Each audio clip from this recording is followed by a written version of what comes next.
The Alien franchise hasn't been short of films and crossovers. However, there's also a history of what-if projects that could have changed everything for Ripley and those pesky Xenomorphs. Did you know there were once discussions about continuing the original 1979 Alien as a TV show? It's not uncommon practice in Hollywood for a studio to become interested in continuing the story long-form on television, such as MASH or In the Heat of the Night. According to Fangoria, that's exactly what we might have got instead of the eventual James Cameron-directed sequel. While the magazine didn't spend much time discussing the potential Alien continuation series, a small section noted that the series was reportedly in development with 20th Century Fox, which hoped ABC would pick it up. No cast members or creatives were mentioned. Strangely, the news was paired with the announcement that a television adaptation of Stephen King's Salem's Lot was also in development with NBC. While nothing came of the potential Alien TV show, at least King's vampire novel returned to the small screen years later. The journey to getting David Fincher's eventual Alien 3 made was a nightmare. After the success of Ridley Scott's original film and the exciting action-packed update by James Cameron, a third film would have to be just as innovative. The problem was getting the right script. Multiple attempts at a screenplay were commissioned, with William Gibson, Eric Red, David Toohey, and Vincent Ward's stories becoming infamous. Red's script killed everyone from Aliens off-screen, including Ripley. Toohey's was set on a prison planet with no returning characters, and Ward stranded Ripley on a wooded planet filled with technology-hating monks who claim the Xenomorph is the devil. What? The best of these ideas was Gibson's Alien 3, which doubled as a Cold War and space story that centered on Corporal Hicks and Bishop following aliens, with Ripley in a coma for most of the film and Newt faithfully by her side. The Xenomorphs return and all hell breaks loose. This one gives Ripley and Hicks a happier ending and refrains from killing the surviving aliens cast. Gibson's Alien 3 was eventually released as a novel, a comic book, and even an audible drama. While Fincher's final cut is fine, and it's a miracle that any version of Aliens 3 got made at all, Gibson's Alien 3 felt more in line with the spirit of Aliens. For years, there's been a debate among fans about whether Ridley Scott's Alien or James Cameron's Aliens is the better film. Following the 1986 sequel, the franchise was generally promoted as Aliens, with the logo from Cameron's sequel prominently displayed on comic books, video games, etc. One potential continuation of the saga came in the form of the Operation Aliens campaign, which toy mogul Kenner hoped to use to push some plastic on young minds. In the same vein as the Rambo, Predator, and Terminator action figures marketed to kids, Kenner hoped to do the same with Aliens after it proved a success at the box office. Kenner teamed up with an unnamed Korean animation studio to develop Operation Aliens, an animated series that would coincide with the company's latest toy brand. While action figures, handheld video games, trading cards, school supplies, comic books, and board games were all created for Operation Aliens, the animated series never saw the light of day. Not a single episode made it to American airwaves, and it's unclear why. While we can tell from the toys and the accompanying Dark Horse comics, the show would have centered on Hicks, Bishop, and Ripley as they joined a new team in tackling the Xenomorph threat. It sounds like a blast. While Operation Aliens sounds like it would have been sort of like G.I. Joe in space, Bluefield's creative tried again with Aliens War Games about a decade later, this time taking cues from the original Star Wars Clone Wars series. War Games would have started with minisodes centered on newcomer Newbie as he and his fellow Marines battled an army of warrior Xenomorphs. While it doesn't appear like the idea was ever fully approved by Fox, Aliens War Games sounds like it could have been successful in the early 2000s era of Cartoon Network. This series of minisodes would eventually have led to a larger series. Not unlike what modern superhero shows like Avengers: Earth's Mightiest Heroes did when first establishing their main characters before connecting them into a larger narrative. Sadly, this was the final attempt at bringing the world of James Cameron's Aliens to animation. That's it, man. Game over, man. While Joss Whedon was busy working on the script for Alien Resurrection, a young budding filmmaker began working on an alternative story that he was dead set on sending to 20th Century Fox. British filmmaker Stuart Hazeldine read that Whedon had been working on Resurrection, which would bring Ellen Ripley back from the dead after the last picture. He said, "I personally wanted to see what happened when the aliens reached Earth, and I knew the audience would too." So he brought back Ripley via cloning, sans the alien DNA, and teamed her up with a band of Marines to keep the Xenomorphs from reaching Earth. After completing his 14-page treatment titled Alien Earthbound, Hazeldine sent it to Fox. He said, 24 hours later, a Fox executive calls back, having obviously been spoken to by Business Affairs, and he apologizes, said he couldn't legally read it. "I had a promising alien spec, but no one would read it."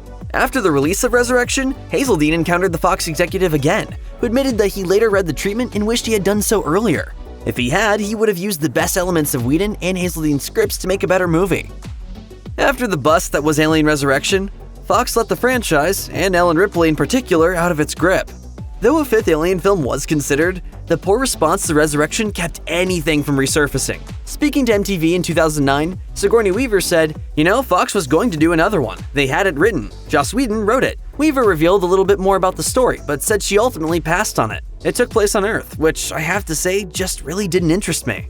And I just felt that every time we went out there, we needed to have a really original piece. Instead of continuing with Ripley, Fox pivoted to the crossover Alien vs. Predator franchise and wound up making the worst movies in the franchise. Weaver admitted she would have returned for a fifth film under certain circumstances. She said, "I was all for going back to the original planet. I thought that would be interesting, but I was alone in that. We couldn't really agree on what would be interesting." Eventually, Ridley Scott would revisit the franchise again in his 2 prequel films, but Weaver wouldn't be invited back to the party. Either way, we missed out on a 5th Ripley adventure, something that maybe would have redeemed the worst elements of Alien 3 and Alien Resurrection. You don't want to take it back? Speaking of a 5th Alien film, after Alien Resurrection, James Cameron almost returned for a follow-up movie that would have likely made fans excited. While we all would have rather seen him helm a 3rd Terminator, the prospect of either Ridley Scott or James Cameron returning to Alien was still ideal. In 2006, Cameron revealed to Ain't It Cool News, "Ridley and I talked about doing another Alien film, and I said to 20th Century Fox that I would develop a 5th Alien film. I started working on a story. I was working with another writer, and Fox came back to me and said, 'We've got this really good script for Alien vs. Predator.' And I got pretty upset." Cameron explained that making AVP was the modern-day equivalent to Universal Pictures' Frankenstein meets Wolfman, noting that it didn't sit right with him. He said, "You do that, you're going to kill the validity of the franchise in my mind." But Fox wouldn't budge, and instead of pressing forward with a 5th Alien adventure, Cameron abandoned ship. Surprisingly though, Cameron admitted to liking the AVP film when he saw it. He said, "I think of the 5 Alien films, I'd rate it 3rd. Of course, Ridley Scott's prequels had yet to hit theaters, but that's still pretty high praise. Still, any hopes of a Cameron-helmed sequel went out the window forever. Connections between the Alien and Predator franchises continue to show up in other Predator productions. Of course, there's that Xenomorph skull seen in Predator 2. But beyond that, director Shane Black hoped to further connect these universes with his 2018 installment, The Predator. Black shot multiple alternate versions of the ending to the film that revolved around the return of fan-favorite characters, which would have been either a time-displaced Ellen Ripley or Newt. Posting on Instagram, special effects artist Yuri Everson wrote the following: "This unused ending was Predator killer Ripley wearing the breather mask we created for the film. Brianna Watkins played Ripley under the mask instead of Sigourney Weaver. Undoubtedly, this ending would have made the place of the Predator within the AVP mythology even more confusing. So it makes sense that this was cut." Still, it might have prompted Fox to get serious about a traditional Alien 5 sequel. Black has noted multiple times that he believes there's still hope for AVP going forward. But despite that, Fox has yet to greenlight a 3rd crossover. Really, we're not dead yet, okay? To make the whole AVP thing even more complicated, an unreleased anime continuation exists in a vault somewhere. Titled Aliens vs. Predator Annihilation, director Shinji Arimaki confirmed its existence on social media in 2023. Taking to X, Arimaki said, "It was completed almost 7 years ago, and unfortunately I don't know why they didn't release." This series would have adapted an Aliens vs. Predator comic book released by Dark Horse throughout the 1990s, which was set in the far future beyond even Alien Resurrection. Appearing on the Perfect Organism podcast, producer Josh Izzo revealed that the series consisted of 10 episodes and was supposedly set to be released on Alien Day 2016. Sadly, Ridley Scott and Shane Black's films got in the way. Izzo said, "At this time, Alien Covenant was still nascent, and The Predator had not happened yet, so the brands weren't doing anything at the moment. Now what happened was, as we were going forward, Ridley came back to Fox and said, 'I want to make another Alien movie.' This was going to be Covenant." The producer noted that Black's The Predator likewise got in the way. Since then, Disney has acquired Fox and all its assets, making it even more unlikely anyone will ever see AVP Annihilation released. Perhaps the biggest misstep by Fox was not moving forward with Neill Blomkamp's ideas for Alien 5. Tentatively titled Alien Xeno, Blomkamp developed his idea for a 5th Alien while working with Sigourney Weaver on Chappie. From there, he began developing the project, which would have seen an older Ellen Ripley return alongside a scarred but very much alive Corporal Hicks. Speaking to Coming Soon in 2015, Blomkamp revealed he developed his Alien film completely independently of the studio. He said, "Fox was blindsided by it, which wasn't my intention." The following summer, Weaver noted at a 30th anniversary panel for Aliens that the project was underway. She said, "We have a great script. Fox asked us to delay so Ridley Scott could shoot his second Prometheus movie. That was too bad because we would have already done it by now. But things were worse than Weaver thought." The film, which would have followed the events of Aliens but ignored the other sequels, was eventually canceled by the studio. Addressing the lack of the film, Ridley Scott said, "There was never a script. It was an idea that evolved from, I believe, a 10-page pitch. And I was meant to be the producer on that. And it didn't evolve. Fox decided that they didn't want to do it, and that was it." Despite that, there's plenty of concept art out there that makes us wish we'd seen Blomkamp's vision rather than Scott's prequels.